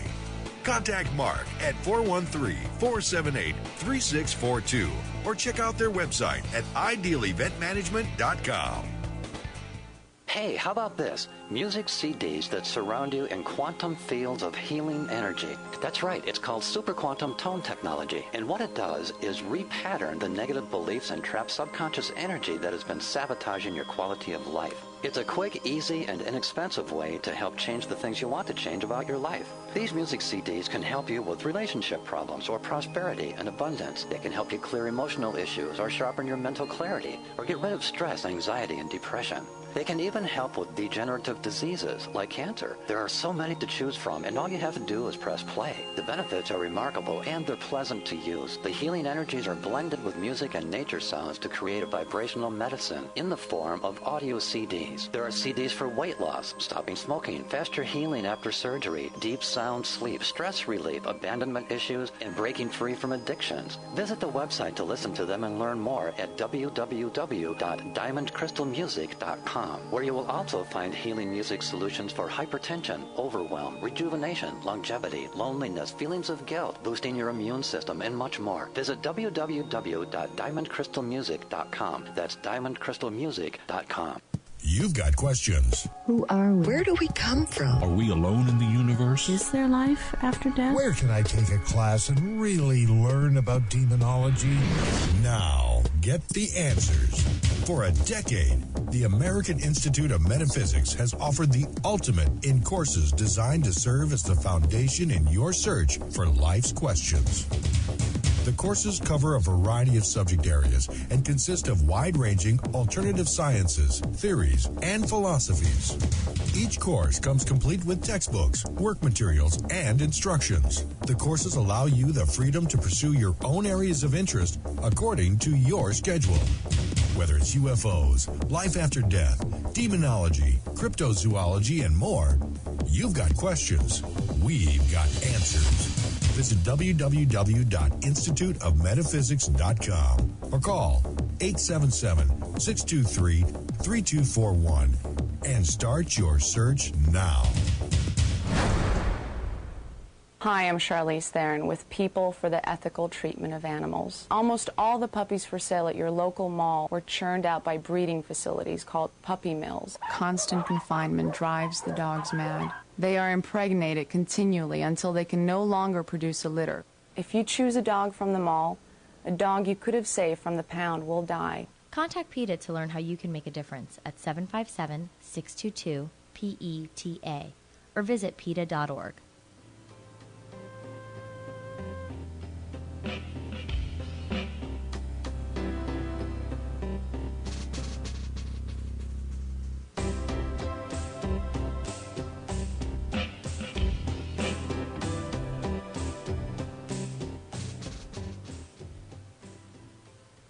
Hey everybody, we're back with our guest tonight, Professor Christopher Mackay. I'm looking at it and I'm going to say it wrong. And we're talking about the Malleus Maleficarum. And if anybody in chat has any questions or comments for the professor, please send me a private message. And meanwhile, Professor, what is your theory about why this text spread like wildfire and affects people's negativity about witches even to this day? Not sure that it spread like wildfire exactly, but, it's the first text that's printed distinctly on the concept, and it's a concept that obviously appealed to a lot of people for whatever reason. It goes through 26 editions that fall into a fairly clearly distinguishable two subgroups. It's printed up till about 1520, probably as a legitimate text that would actually have been used directly for the intended purpose. And then it's not printed through the middle of the 1500s, and it starts being reprinted again at the end of the century, where it seems to be tagged on as an additional item in a great hits of the witch hunting library sort of set. It had been superseded by other works along the same lines. It's a notion that was appealing as a way, I guess, of making sense of some activities. Again, it's hard to know. We don't have the reactions from anybody who actually read the thing or what they used it for. Luther's mother was accused at one point of witchcraft, but nothing much came of it, and he doesn't seem to have been particularly bothered by the notion, that is, say, of witchcraft in general. If you look at it directly, you think it's the most important thing, but there are all kinds of people going around conquering the New World, doing whatever it was that they were up to, fighting Protestants, Catholics, doing their own thing, and so if you fixate on that, it seems to be like the most important thing, but there are all kinds of other people doing other stuff floating around out there as well. And in terms of the importance of the work, it ties together a whole lot of intellectual strands. And one thing that we haven't talked about actually is the sort of intellectual framework in which the work is drawn up, namely scholasticism, which is the method of discourse in late medieval universities, which had rediscovered sort of strict logic of an Aristotelian variety. And a lot of people actually took objection to it, but it pretty much dominated intellectual thought in the universities. And the Malleus is strictly drawn up along the lines of the methodology of scholasticism. And it cites not exactly scholastical works, although it does cite Thomas Aquinas a great deal. It gives an intellectual imprimatur to and sort of legitimacy to ideas that were novel. And so thinking that there was this international conspiracy of Satan appeals to people. One of the things that's always struck me as odd about humans in general is that they much prefer the idea that there's some malevolent force in charge to the idea that there isn't anything in charge. I don't know how many people have seen it anymore, but there's this movie called The President's Analyst from the mid-1960s, and spoiler alert, the punchline at the end is that TPC is in charge of everything, which stands for the phone company. And I'm 48 years old, so I can remember before they broke up the phone company back in the late 70s. And, the whole thing was won by AT&T. And so the movie's a comedy, but it just has always struck me as being indicative of this kind of human desire to have somebody be in charge. And there's something appealing about this notion that there is this big demonic force out there that we can act against. In connection with that, it's also worth noting one of the premises that's in the Malleus that's talked about again and again and again, which is that Satan can only do this stuff with God's permission. Yes. According to Catholic doctrine, of course, God happens to be omnipotent. He's all-powerful. Now, this causes you all kinds of problems if you grant that there's evil in the world, because how can evil exist in a world that's controlled by a being who is both all-powerful and all-good? If that's the case, you'd think logically that he should be able to get rid of evil. Now, whatever one wants to say about free will and the other ways one can go around that, in terms of the Malleus, it's basically conceived of as being what one might call a Manichaean struggle between Satan on the one hand, even though he's bound to lose, and God on the other. But Manichaeism is one of these heresies that is strictly rejected by the Catholic Church because, of course, God is in complete control, whereas Manichaeism basically is the notion that there are two equal powers for good and evil which struggle on earth. And there's often a sense in Manichaeism that the good God is someplace else and the bad God is in charge of the world that we live in, and we want to get away from this world and rejoin the good elsewhere. That's kind of what the Albigensians believed in the south of France in the period up to about 1200. Anyway, Instantorus can't agree to that because that's just wrong. Yet he does want to have this very strong power be placed in the hands of Satan and then be exercised vicariously by these witches. And one of the things that's interesting is the extent to which he wants to blame them for what goes on, even though he also at the same time says that they're forced into it by Satan once they've gotten into the sect. So he kind of is a little illogical there. But in any case, I said earlier that one of the reasons that you can track down logically who's a witch through the use of conjecture and reason is that they're forced to show their hand, in effect, by saying these suggestive things about you're going to regret it if you don't do this for me or whatnot. Mm-hmm. And this fits into his overall conception because then he can say, okay, you secular authorities, when you let witches off the hook because they get through your torture twice or you just don't believe in this stuff, God gets madder at the secular world around us, and therefore he allows witchcraft to happen.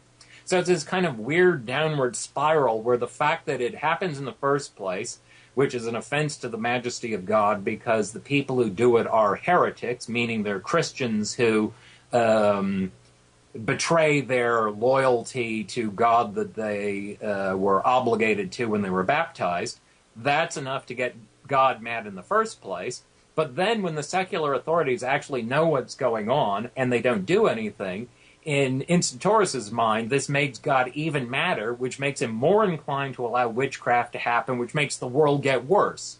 He also says that sometimes God will let these things happen so that, Satan sticks to what the witches say and makes them happen, not because he really cares himself, but because it makes the whole system seem to work, which then makes more people inclined to try it out for themselves. And as they continue to do this, this makes God even more mad, which gives him or brings him to give even more permission to Satan to carry out this stuff, which then makes it go worse and worse. And one of the premises of the Malleus is that we're close to the end of the world, and that according to some passages in the Bible, Satan knows this is going to happen, and so he redoubles his efforts to try and push it off. And so the notion is that as the world is approaching its end, it will get worse and worse. So there's this whole sort of tidy eschatological roadmap of how the world is going. And so if you want to buy into it, it gives you a nice justification for doing what you want to do. There's this horrible conspiracy out there. It's not the phone company, it's the witches under the control of Satan. We, on the other hand, are the good people who are going to stamp it out. We know these people actually do this stuff, and pretty much everybody did believe in it, in witch or magical activities of some variety. So there was stuff going around out there. Now we have a context in which we can place it. And then if you also have additional beliefs like the resurgent Catholic Church after the Protestant challenges to it from the earlier part of the 16th century, and you think, okay, we are the Church of God. We prove our efficacy by our ability to track down these people and to exterminate them. And in the process, if you can actually make money by confiscating the property of the people you convict, well, that's icing on the cake, isn't it? So anyhow, it all sort of fits together. And also, as I said before, another element that goes on is the development of the early modern state. And sometimes the fact in certain jurisdictions in the south of Germany that they were under the control of people who devoutly believe this stuff. So you have self-interest on the one hand, but you've got a kind of worldview. It gives you a sense of purpose, determination, justice. You're acting against Satan, and no doubt they actually believed it too. Exactly. So it was. No, I was going Sorry? to say I've got a couple of questions from the chat room that relate to that. And one of them, Michael Locke is asking, does the power behind witchcraft exist through Satan? And if so, does Satan's power not come from God, and therefore all the energies involved are God-based? Oh, absolutely. The Instaurus would agree to that. He doesn't. I mean, he even at one point uses the old chestnut that God's ways are hard to divine. So you can't really pin him down on exactly what he's doing, but he emphasizes again and again and again that Satan doesn't actually do this stuff. He only is allowed to do it because of God's anger at the wickedness of mankind. So, but see, that's where he's an independent agent, and so the fact that he acts evilly is not God's fault. But God, in the justice of the way he creates the world, allows Satan and, by extension, people to misbehave. And to some extent, the world is conceived of as like being a big stage in which you can see how people behave. So, to some extent, people today who like to point out the logical flaws in the system and say, well, if God's all perfect, then by definition, if he allows imperfection to exist, there must be something wrong with him. That's basically not how they looked at it. And so they had these preconceptions, and you had to try and make sense of them. One is that God's omnipotent. That's just the way the world works. The other one is that God's omniscient, and also that God's all good. And so if you just assume that these are true, and you see that there's something wrong with the world, then you have to come up with some kind of explanation for why that is. And in his own mind, God set things up so that there's this arena or stage on which people are allowed to play the role or to act independently and show what they're worth. If you turned out to be a good Catholic, then you proved yourself to have, the mettle that it takes. If you gave in and chose to follow Satan in his horrible ways, even though you've been told better, that's your fault. And in fact, there's a story in there that always makes me laugh, and I don't know where he got it from, but towards the, in book part 2 at some point, there's a story that's kind of tagged on at the end of a chapter, and it's about a holy man who's walking down the street, and he looks into a church that he passes by, and he sees that it's Satan giving the sermon in the pulpit there. So he thinks to himself, well, that's kind of interesting. I'll go and check out what's going on. So he walks into the church, and he sits down in the back, and he listens to Satan give his sermon there. And the holy man kind of nods his head, and he says, yeah, that's right. Good. And he gets to the end of the sermon, and everything's fine. So he goes up to Satan, and of course nobody else sees it's Satan. Because of his holiness, he can see through Satan's disguise, and everybody else thinks he's the priest. So he goes up, and he kind of shakes his hand and says, Satan, I've been listening to that sermon of yours, and I got to say, that was one hell of a sermon. What's with it? And Satan looks at him, and he says, well, when they go and meet God, they can't say, but nobody told me. So God can actually go and tell the truth, knowing full well that people won't listen. And that's kind of the punchline of the story, that even if you tell them the truth, they're still going to misbehave, and so Satan himself can tell them the truth, and it's actually to his own benefit. So, in terms of why was the system appealing, and why did people find this a congenial way of looking at things? There was the Bishop of Brixen that Instaurus had this quarrel with, and he thought magic was just a lot of hooey. It's foolishness. And so if people do this kind of stuff, you say, you tut them and say, cut it out. And if you do it again, we're going to have to get serious here, but just stop it and go away. Whereas in Instaurus' own mind, this is part of this, global, universal struggle between the powers of good and the powers that are bad. There are different sides of it. I mean, you can see that in politics today. People like to take sides, and if you ever read, like, the comment sections on political blogs or whatnot on the internet, people like getting really worked up about things. So that's what they got worked up about then, I guess. Well, I have another question from the chat room, and what they asked was this: did the Malleus influence the witch hunts that took place here in the United States? only in the most indirect of ways. It's kind of funny because, as I noted before, England had a legal system of a native variety that was set up in the 13th century, or 12th even, and that was resistant to the use of torture that was introduced into continental Europe through the sort of conquest of Roman law over native principles. And in fact, there was a famous case in the early 17th century where an English jurist ruled that the use of torture in criminal investigations was illegal by the common law, but was allowed by the royal prerogative. Well, the English civil wars of the 17th century put paid to the royal prerogative, and we don't recognize it anymore. But it shows how torture was not an integral part of the system.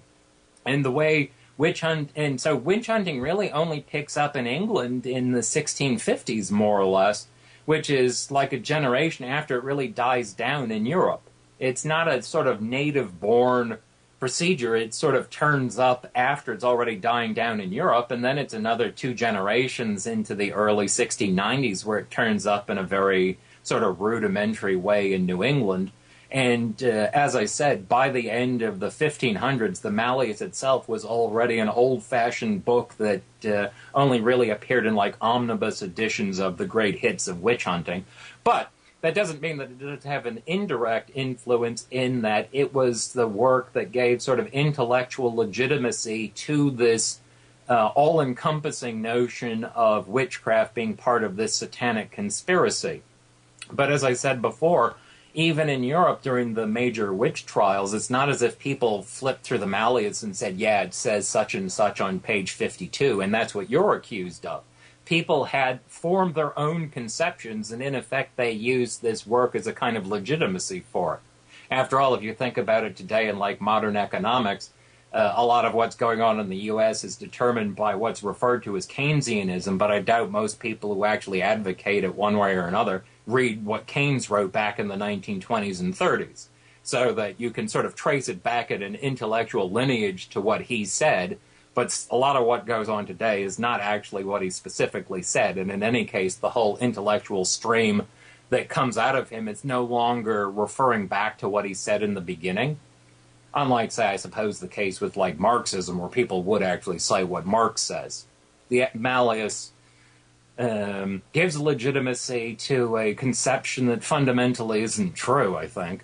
And therefore, since it was not based on some sort of external phenomenon, but was instead a way in which you imposed on some external phenomenon, namely folk magic and whatnot, a conception that wasn't actually thought of by the people who were doing it.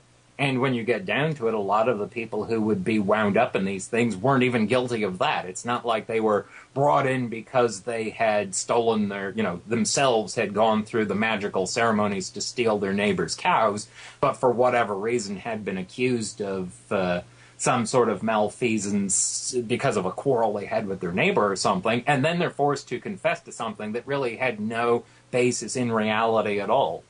Although I suppose once the idea takes hold, it's not beyond the realm of possibility that some people actually did think that they were engaging in this, but as far as I can tell, there's no real substance to it. The punchline of the scene in Monty Python and the Holy Grail where the witch is condemned, it all looks unfair to us and it's not true, but the punchline that you often can't hear her say is that the witch says it's a fair cop, meaning even though the proceedings are rigged so that the procedure that leads to her conviction clearly could not logically have led people to conclude that she was guilty. According to the movie, she actually says, yeah, but I did do it anyway. So it's conceivable that people who got caught up in these things were engaged in some kinds of activities, but a thoroughgoing sect under the control of Satan, certainly, it did not in fact exist.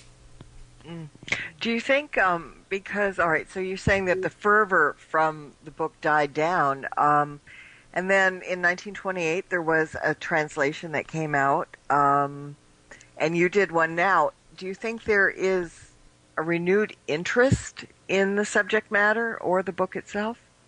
Oh, I'm sure there is.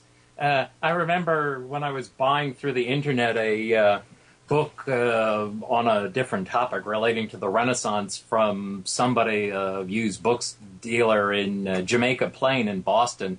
And I was just chatting with the woman I was dealing with by email, and I happened to mention what I was up to, and she said, "Oh, I used to be a science fiction editor in New York City, and you wouldn't believe the number of references to the Malleus Maleficarum that turn up in books." I always laugh whenever I see the Da Vinci Code, because they toss a copy of Montague Summers' terrible 1928 translation across the screen, and I always think, well, if they'd waited 6 years, they could have used my book instead of that. How true that is. In fact, I was listening to the song that you began the segment with, and I'm not sure that it entirely gives the full flavor, but as I was listening along, I think, yeah, it says that, and it says that. Whoever wrote that had a reasonable familiarity with it. Now, whether they put the exact spin on it, I don't know, but, there's Vander Graaf, whatever they're called, Generator. They have a song called the Malleus Maleficarum. People are frequently aware. In fact, I had an argument with Cambridge about what to call it, because the original edition that's got the Latin text as well is just called the Malleus Maleficarum, and I wanted to call the standalone paperback translation the same thing. And they were insistent that they wanted to have it called the Hammer of Witches. And I said, I thought that was old-fashioned. And as far as I could tell, the references to it in popular culture are all to the Latin title, and people seem to be reasonably aware of it. Although the guy in the song pronounced it Malleus. In terms of classical Latin, it should be Malleus, though God knows what Instauratus would have said. He might have said Malleus, for all I know. But anyhow, the Latin title seems to be reasonably well known. So it's the sort of work, I don't know if it's like Keynes' general introduction to economics or what, but I don't know how much people actually know of the substance of the work itself. And given its academic, somewhat dry mode of writing, I don't know how appealing it is to most people, but because there's great anecdotes scattered around it, but there's a lot of sections that probably don't mean much to modern people, since it goes on to theoretical issues about the power of God and astrology and things like that probably don't have too much direct connection to the modern reader. Anyway, I don't know how much people actually read it directly, but a large number of people seem to be aware of the work, at any rate. Yeah. Certainly far beyond Martin Del Rio or any of the other big names, Jean Baudin or whatnot, of people who are familiar with witch hunting and the theory behind it. People would recognize those names, but the general public would never have heard of them. Mm-hmm. Yeah, no, it's not an easy read, definitely. I think it's easier from the way I translate it. Yeah.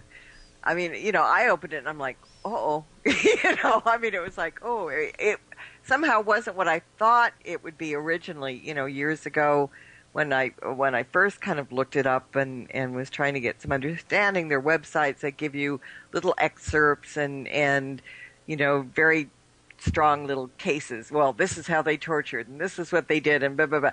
And then when you actually read it, it is quite different. So I don't think a lot of people will pick it up and study it verbatim, or even get, like you said, most of what it's about. And miss the little innuendos here and there, but it is a fascinating book, and it's a fascinating subject, and more fascinating to me is the fact that you actually, how long did it take you to do this translation? Well, the weird thing was, it was at a departmental Christmas party in either 1998 or 99, I don't remember which, where a colleague of mine who had a graduate student who was writing something about witchcraft, the two of them came up to me and they said, the only thing available is this unreadable translation. Here's the project. You translate it into Latin, we'll throw some footnotes and an introduction onto it, and we'll make a lot of money selling it to the college market. So I started working on it, and it became clear to me, and two facsimiles of the first edition were published in 1993.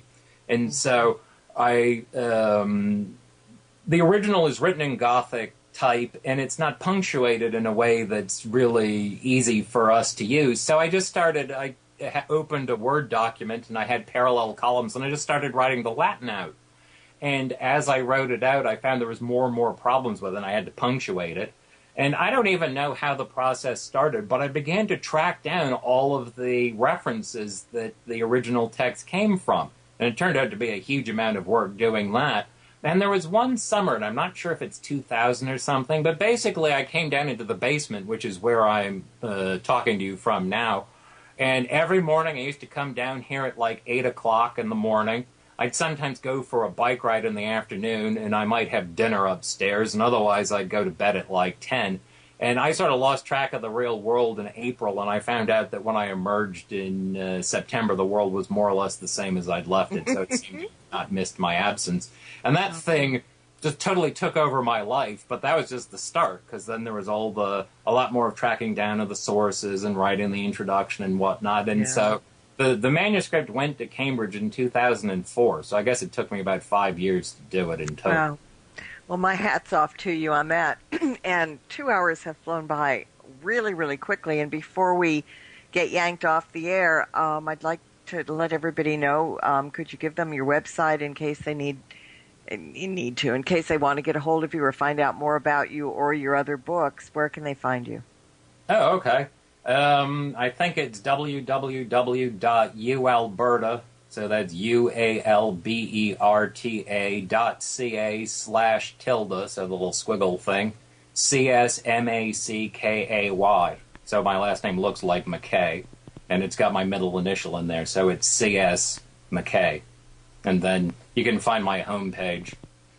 There's also one under my name that Cambridge set up under a site called Filed By, but I never pay much attention to it, so I don't know how to get to it. It's funny how we get placed all over the place. So anyhow, if you go to the thing I said, that'll show you something about who I am. Well, Professor Mackay, I just want to thank you for taking 2 hours for probably one of the most enlightening shows that I've ever been privy to. The depth of your knowledge is astounding.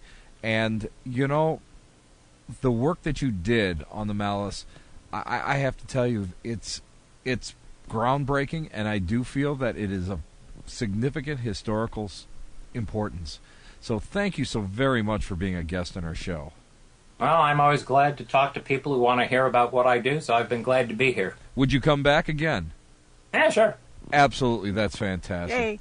And we must be getting going. We're at the end of our rope. This has been the Reverend Tim Shaw. And Marla Brooks, and thank you all for listening.